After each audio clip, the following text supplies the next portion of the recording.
Hello दोस्तों, आप सभी का फिर से स्वागत है एक नए वीडियो में। आज हम लोग बात करने वाले हैं यहाँ पर फार्मास्यूटिक्स का चैप्टर नंबर 6 के अंतर्गत टॉपिकल प्रिपरेशन। यानी टॉपिकल मतलब होता है स्किन्स, जो हमारी आउटर कवरिंग होती है उसके लिए हम क्या क्या किसका किसका प्रिपरेशन करते हैं उसके बारे में।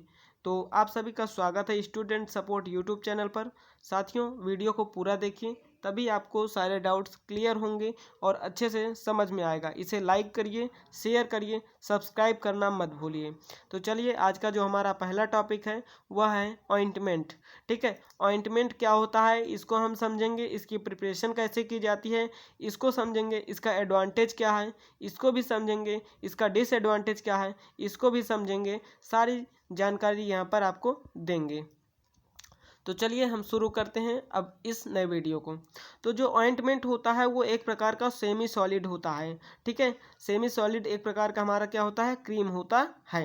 ठीक है, तो इसका प्रिपरेशन हम बेसिकली करते हैं स्किन्स में यूज़ करने के लिए, जिसके अंतर्गत क्या होता है एक इमल्सनी टाइप का बेयर्स होता है, ऑइंटमेंट होता है, जिसके अंतर्गत मेडिकामेंट क्या होता है मिला हुआ होता है। अब हम इसको आसानी से समझने वाले हैं कि जो हमारा ऑइंटमेंट होता है वो सेमी सॉलिड होता है, पहला पॉइंट। दूसरा पॉइंट होता है कि ऑइंटमेंट का हम जो यूज करते हैं वो बेसिकली स्किन के लिए करते हैं, उसका जो प्रिपरेशन होता है वो स्किन्स के लिए होता है। ठीक है, कंटेंस जिसके साथ medicament dissolved suspended are the emulsions in ointment bears. मतलब जो ऑइंटमेंट होता है वो बेयर्स क्या होता है, सस्पेंडेड होता है या फिर इमल्सनी फाई होता है, यानी इमल्सन्स के रूप में होता है। ठीक है, तो इसको अब समझते हैं point wise. Ointment are semi solid, पहला पॉइंट हो गया। दूसरा पॉइंट है preparation for application of the skins usually containing medicament dissolved, suspended or the emulsions in ointment bears। अब तीसरे पॉइंट्स को समझते हैं।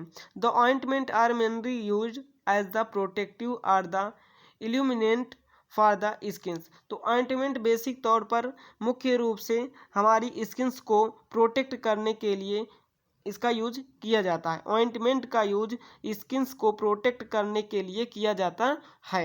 ठीक है, अगला पॉइंट है ointment in the forms of the semi solid emulsions also referred as cream।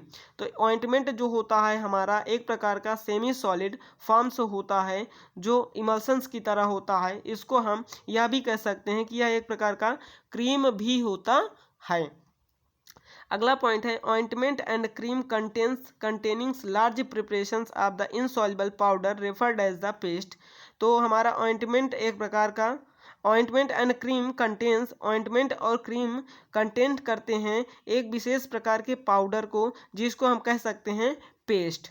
ठीक है, जिसको हम क्या कह सकते हैं, पेस्ट कह सकते हैं। जो पाउडर होते हैं वो क्या होते हैं, इनसॉल्युबल होते हैं। ठीक है, कैसे होते हैं, इनसॉल्युबल होते हैं। चलिए आगे हम देखते हैं और इसको आगे समझते हैं। इतनी आपको बातें, जो भी मैंने इतनी बातें समझाया आपको समझ में आया होगा, तो आप आगे बढ़ते चलिए और चीज़ें भी समझ में आ जाएंगी, लेकिन स्किप नहीं करिएगा। अब यहाँ पर मैं बात करने वाला हूँ टाइप्स ऑफ ऑइंटमेंट के बारे में। ठीक है, तो टाइप्स ऑफ ऑइंटमेंट में यहाँ पर आप देख सकते हैं दो प्रकार के ऑइंटमेंट हैं। ठीक है, वाटर इनसॉल्युबल ऑइंटमेंट। ठीक है, वाटर इनसॉल्युबल ऑइंटमेंट यहाँ पर एक प्रकार का है। उसके बाद वाटर सॉल्युबल ऑइंटमेंट के दो कैटेगरी हैं, एक है इमल्सनीफाइंग ऑइंटमेंट, दूसरा है नॉन इमल्सनीफाइंग ऑइंटमेंट। ठीक है, तो क्लासिफिकेशन के आधार पर ऑइंटमेंट कितने प्रकार से हैं, तो यहाँ पर आप देख सकते हैं क्लासिफिकेशन के आधार पर ऑइंटमेंट दो प्रकार से हैं। पहला है अकॉर्डिंग टू पेनिट्रेशन। ठीक है, दूसरा है अकॉर्डिंग टू थेरेपेटिक यूज। अब पेनिट्रेशन क्या होता है उसके बारे में समझते हैं। ठीक है, तो अकॉर्डिंग टू पेनिट्रेशन आपको ऐसे ही लिखना होगा क्वेश्चंस में, ध्यान से सुनिएगा। आपको जैसे यहाँ पर दे दिया गया है ऑइंटमेंट, तो ऑइंटमेंट की डिफिनीशन लिखना है, फिर ऑइंटमेंट के टाइप्स लिखना है, कितने टाइप्स हैं उसके अंतर्गत क्या क्या आता है उसको लिखना है, और फिर आगे मैं बताने वाला हूँ, ध्यान से सुनिएगा। जैसे अकॉर्डिंग टू द पेनिट्रेशन, ठीक है, पेनिट्रेशन इसके अंतर्गत तीन ऑइंटमेंट आते हैं। एक है एपिडर्मिक, इंडोडर्मिक एंड डायाडर्मिक। एपिडर्मिक का मतलब होता है ऊपर वाली लेयर, इंडोडर्मिक का मतलब होता है बीच वाली लेयर, और डायाडर्मिक का मतलब होता है सबसे नीचे वाली लेयर। तो चलिए अब इसको समझते हैं। एपिडर्मिक ऑइंटमेंट, ऐसी ऑइंटमेंट, ठीक है, this ointment are meant for actions and the epidermic for the local effects. मतलब एक लोकल इफेक्ट्स के लिए इसका यूज किया जाता है। इस प्रकार की जो भी ऑइंटमेंट होती हैं, क्रीम होती हैं, उनका यूज किया जाता है। मुख्य तौर पर इस प्रकार की जो ऑइंटमेंट होती हैं, इनका यूज प्रोटेक्टिव्स एंड एंटीसेप्टिक्स के रूप में किया जाता है। अब हम बात करते हैं इंडोडर्मिक ऑइंटमेंट के बारे में। किसके बारे में? ध्यान से सुनिएगा।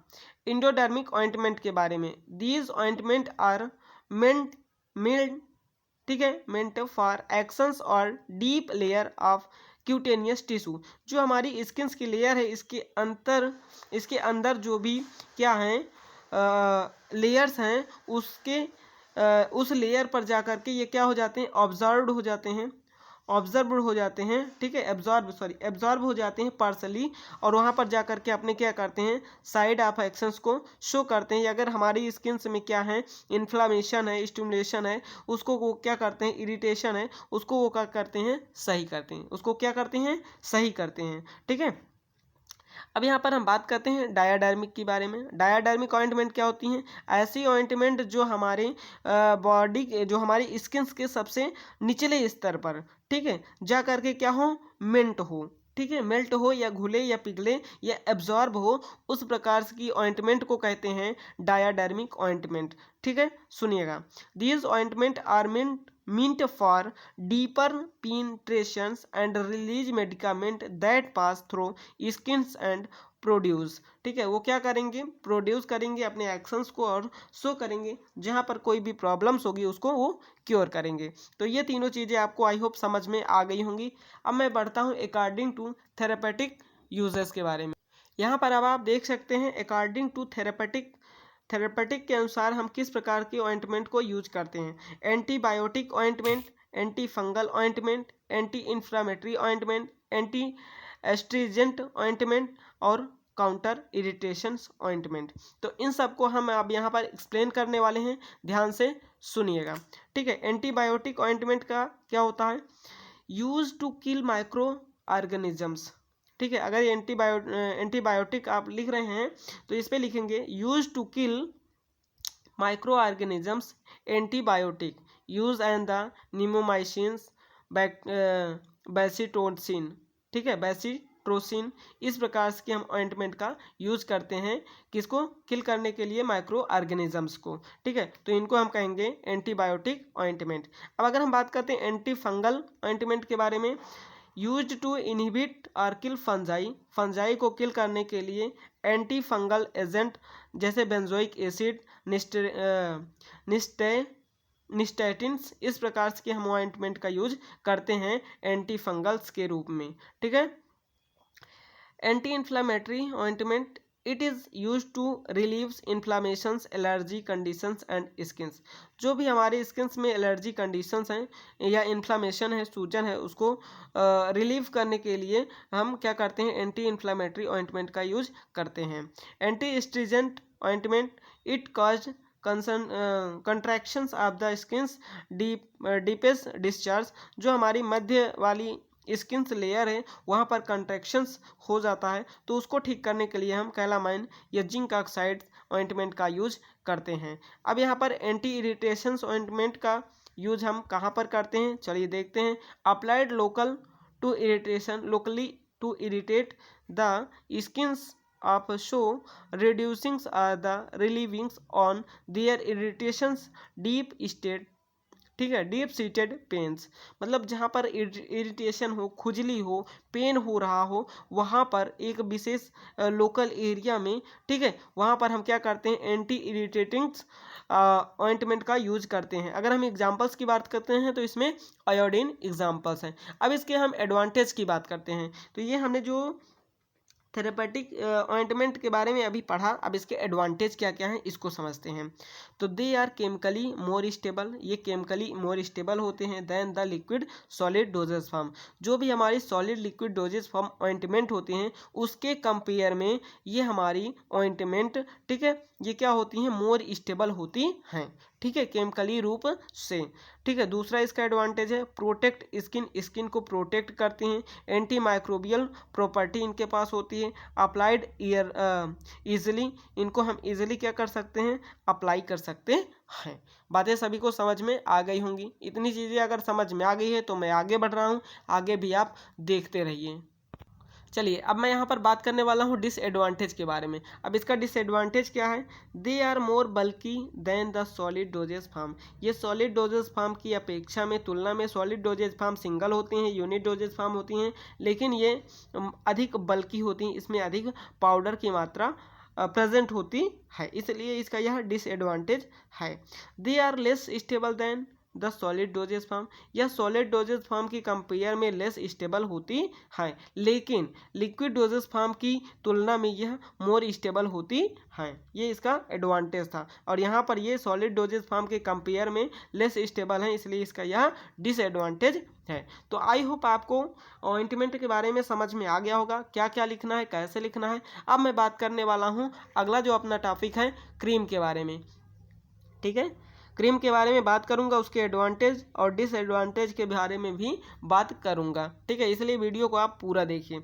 चलिए शुरू करते हैं। क्रीम क्या होता है, cream pharmaceutical cream are the semi solid. आपका ऑइंटमेंट भी सेमी सॉलिड है, क्रीम भी सेमी सॉलिड है।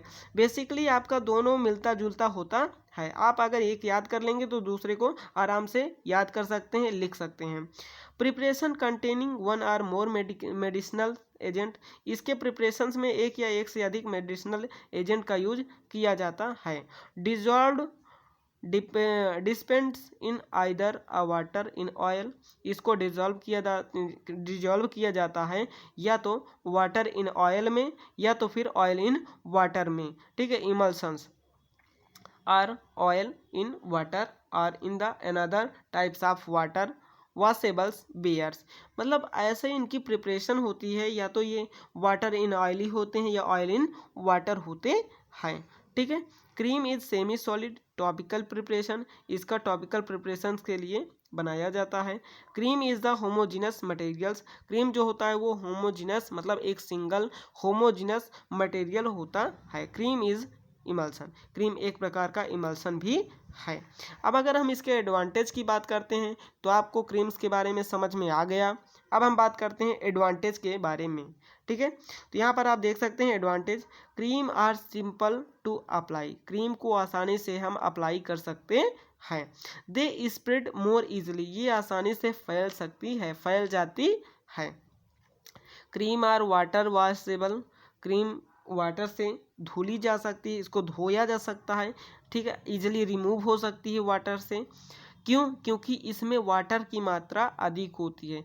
जो यहाँ पर समझिए वाटर इन ऑयल होता है, यानी उसमें ऑयल की मात्रा ज़्यादा है। अगर जिसमें ऑयल इन वाटर है तो उसमें समझिए कि वाटर की मात्रा ज़्यादा है, उसमें ऑयल की मात्रा ज़्यादा होगी, इसमें वाटर की मात्रा ज़्यादा होगी, इसलिए यह क्या होगी, वॉशेबल होगी, किससे, वाटर से, ठीक है। लेस ग्रेसी, चिपचिपा कम होगा, और नॉन इरिटेटिंग्स, और इसमें किसी भी प्रकार की इरिटेशन नहीं होगी। When applied to the skin, जब हम इसको स्किन पर अप्लाई करेंगे तो यह किसी प्रकार की चिपचिपी नहीं होगी, इसमें किसी भी प्रकार का चिपचिपा आपको दिखाई नहीं देगा। नो इरिटेशन, इसमें किसी भी प्रकार की इरिटेशन नहीं होगी, और यह क्या होगा, आसानी से इसको हम अप्लाई कर सकते हैं, ठीक है, स्किन पर।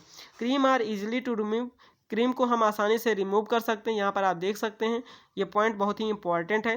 दे provide prolonged contact to other site of the applications, इसको हम और लंबे समय तक किसी और चीज़ों में भी इसका उपयोग कर सकते हैं।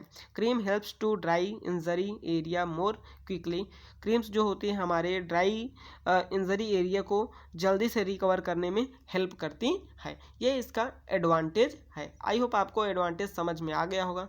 चलिए बात करते हैं डिसएडवांटेज के बारे में। अब यहाँ पर हम बात करने वाले हैं डिसएडवांटेज ऑफ क्रीम, क्रीम के डिसएडवांटेज के बारे में। तो यहाँ पर क्या क्या डिसएडवांटेज हैं, risk of contamination in high in case of cream. Cream में कंटामिनेशन के ज़्यादा चांसेस होते हैं, ठीक है। इसीलिए इसको एक प्रॉपर इसका कंटेनर होता है, इसकी प्रॉपर जो कूलिंग एरिया होती है या लाइट एरिया में जहाँ पर भी इसका एक प्रॉपर सूटेबल एरिया होता है जहाँ पर इसको स्टोर किया जाता है। अगर हम इसको प्रॉपर इसके एरिया में स्टोर नहीं करेंगे तो कंटामिनेशन के चांसेस ज़्यादा हो जाएंगे और वो रिएक्शन करके ख़राब हो सकती हैं, ठीक है। Dose accuracy is not possible, इसमें डोज की एक्यूरेसी नहीं होती है, ठीक है। इसको अगर हम मान लीजिए किस में है, किसी पाइप में है, ठीक है, छोटी सी जो आपकी होती है जिसमें ये फिल होता है, अगर हम उसको ऐसे प्रेस करते हैं तो ज़्यादा मात्रा में भी निकल सकती है और कम मात्रा में भी निकल सकती है, ठीक है। जो ट्यूब लाइक होता है, मान लीजिए ये आपका ट्यूब है, ठीक है, और इसमें आपकी क्रीम भरी हुई है। हम जब इसको प्रेस करेंगे, जब इसको ऐसे प्रेस करेंगे तो इसमें से क्या होगी, ज़्यादा क्वांटिटी में आपकी क्रीम्स क्या हो जाएगी, निकल जाएगी, जो कि आपके लिए वह अच्छा नहीं होगा। इसलिए यहाँ पर क्या है, does accuracy is not possible, इसमें एक्यूरेसी पॉसिबल नहीं है। Some of the creams can cause irritations और एक्सपोजर्स टू द सनलाइट, मतलब कुछ ऐसे क्रीम्स होती हैं जो क्या होती हैं, सनलाइट्स के प्रेजेंस में रिएक्शंस करके इरिटेशंस भी कॉज करती हैं। अब यहाँ पर हम बात करते हैं क्लासिफिकेशंस ऑफ क्रीम। क्रीम के क्लासिफिकेशंस के बारे में ध्यान से सुनिएगा, यही टॉपिक आपके लिए मोस्ट इम्पॉर्टेंट है। बहुत ही छोटे छोटे टॉपिक हैं, बहुत ही सिंपल टॉपिक हैं। क्लासिफिकेशन ऑफ क्रीम के बारे में, तो क्रीम को दो भागों में क्लासिफाइड किया गया है। पहला है हाइड्रोफोबिक, दूसरा है हाइड्रोफिलिक। हाइड्रोफोबिक का मतलब होता है वाटर हेटिंग सब्सटेंस, ऐसे सब्सटेंस जो वाटर से दूर रहना चाहते हैं, ठीक है। हाइड्रोफोबिक ऐसे सब्सटेंस जो वाटर के कांटेक्ट में रहना चाहते हैं। तो चलिए बात करते हैं ऑयली क्रीम क्या होती हैं। Oily cream are the hydrophobic water in oil emulsions that are usually anhydrous and absorb only small amount of water, मतलब ऐसी क्रीम्स जो वाटर के कांटेक्ट में ना हो करके वह ऑयल के कांटेक्ट में ज़्यादा रहना पसंद करती हैं, यानी वह ऑयल में क्या होती हैं, डिसॉल्व हो सकती हैं आसानी से, ठीक है। इस प्रकार की क्रीम को हम कहते हैं ऑयली क्रीम, ठीक है, जिसमें ऑयल की मात्रा अधिक हो और वाटर की मात्रा कम हो, ठीक है। जैसे एग्जांपल्स में हम ले लेते हैं एसीटोनाइड क्रीम। क्या है, एसीटोनाइड क्रीम, समझ में आ रहा है सभी को।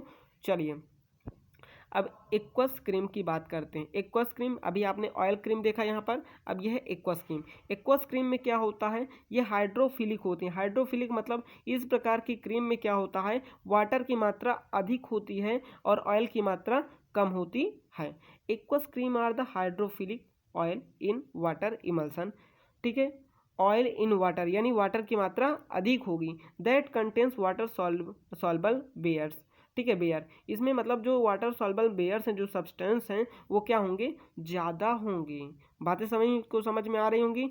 फॉर एग्जांपल्स मॉइस्चराइजिंग क्रीम या कोल्ड क्रीम, ठीक है। तो इस प्रकार की क्रीम में वाटर की मात्रा अधिक होती है, इसलिए इसको हम क्या कर सकते हैं, आसानी से रिमूव भी कर सकते हैं, वाटर से इसको वॉश भी कर सकते हैं, जो भी अगर वाटर के कांटेक्ट में मिलकर बनी हुई होती हैं, ठीक है। अब कॉस्मेटिक क्रीम की बात करते हैं। तो these are both water in oil and oil in water types of cream. Cosmetic creams दोनों प्रकार की क्रीम होती हैं, जो वाटर इन ऑयल होती हैं और ऑयल इन वाटर टाइप्स की क्रीम होती हैं। यूज्ड एज कॉस्मेटिक प्रिपरेशन, इनका कॉस्मेटिक के लिए इनको बनाया जाता है। जैसे कोल्ड क्रीम हो गया, वैक्सिंग क्रीम हो गया, क्लीनिंग क्रीम हो गया, फाउंडेशन हो गया, इस प्रकार की जो भी क्रीम्स हैं वह कॉस्मेटिक क्रीम्स के अंतर्गत आती हैं। चलिए अभी हम दो चीज़ें और यहाँ पर पढ़ लेते हैं। मेडिकेटेड क्रीम, यानी मेडिकेटेड क्रीम क्या होती है, ऐसी क्रीम्स जो वाटर इन ऑयल होती हैं और ऑयल इन वाटर होती तो हैं, लेकिन इसमें क्या होता है, मेडिकामेंट भी मिला हुआ होता है, ठीक है। इस प्रकार की क्रीम को हम क्या कहते हैं, medicated cream. In this types of cream either water in oil, या तो वह वाटर इन ऑयल होती हैं या फिर ऑयल इन वाटर टाइप्स की क्रीम होती हैं। इज़ यूज्ड एज बेस, इसको बेस के रूप में यूज करते हैं। So as to carry medications, क्योंकि यह क्या करती हैं, मेडिकामेंट को कैरी आउट करती हैं, अपने साथ इसमें मेडिकामेंट मिलाया जाता है। इस प्रकार की क्रीम को मेडिकेटेड क्रीम कहते हैं, जैसे जिंक ऑक्साइड क्रीम, यह एक प्रकार का इसका एग्जाम्पल्स है। अब हम बात करते हैं यहाँ पर साथियों, हमारा नेक्स्ट टॉपिक स्टार्ट हो चुका है पेस्ट के बारे में, ठीक है। तो इसी वीडियो में हम चलिए इंक्लूड कर देते हैं पेस्ट के बारे में। तो paste are semi solid preparation intended for the applications to the skins. मतलब पेस्ट भी एक प्रकार का सेमी सॉलिड सब्सटेंस होता है जिसका प्रिपरेशंस हम स्किन्स के यूज़ में किया जाता है, यानी इसका यूज़ स्किन्स के ऊपर किया जाता है, इसका प्रयोग स्किन्स के लिए किया जाता है, ठीक है। They are generally contains a large proportions of the semi solid materials than ointment and therefore are the stills।